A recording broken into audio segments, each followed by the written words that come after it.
سلام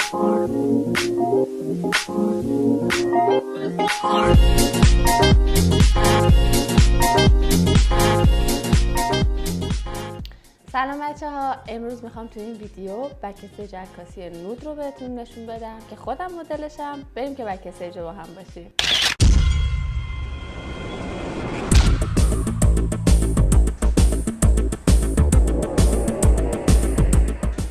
خب حالا چی بپوشم؟ این یا این؟ الان پیش خودتون میگید که عکاسی نوده ولی لباس میخواید چیکار؟ ولی بهتون میگم که با لباساتون چجوری عکاسی نود کنید، همیشه که قرار نیست لخت باشید. بریم. خب این خوبه، اینم خوبه. من اکثرا پوزای عکاسیمو از تو پینترست انتخاب میکنم چون خیلی ایده های خفنی دارن، جدیده و خیلی خفنه در کل. اما خب گاهی هم شده پوزای خودم بوده یا عکاسم بهم پوز داده. میتونین از هر ایده‌ای برای عکاسی نودتون استفاده کنید. الان من از این پوز خوشم اومد، بریم بگیریمش.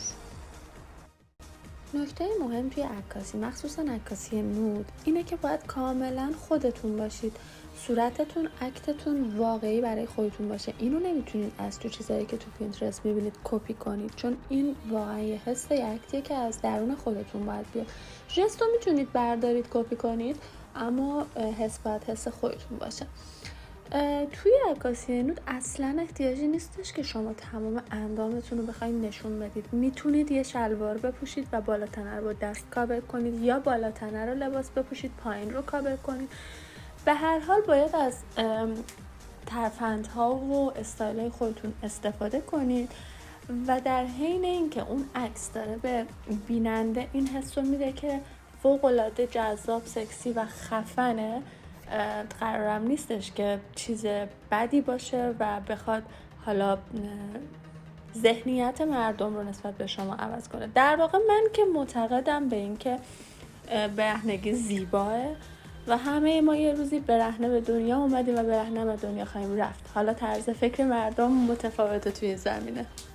مثلا اینجا من از یک کت استفاده کردم، یک کت اوورسایز، و باهاش ژستای مخصوص خودم رو گرفتم و قرار شده که با یک لباس، حالا هر چیزی، حالا لباس، پارچه، بافت، هر چیزی، قسمتی از بدنمون رو بپوشونیم و قسمتی رو باز بذاریم که عکسمون جذاب تر بشه.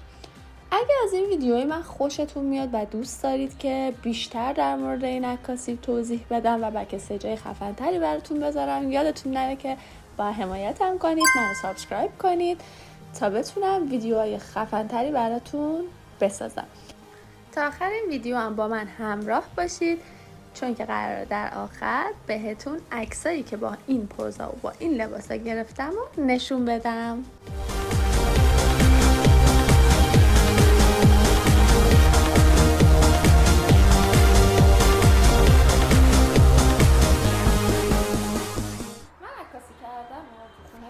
خیلی دوست دارم. اول اینکه خونه‌مو یه جوری دیزاین کردم که بتونم عکسایی که میخوام توش بگیرم که حالا بعدا بهتون نشون میدم.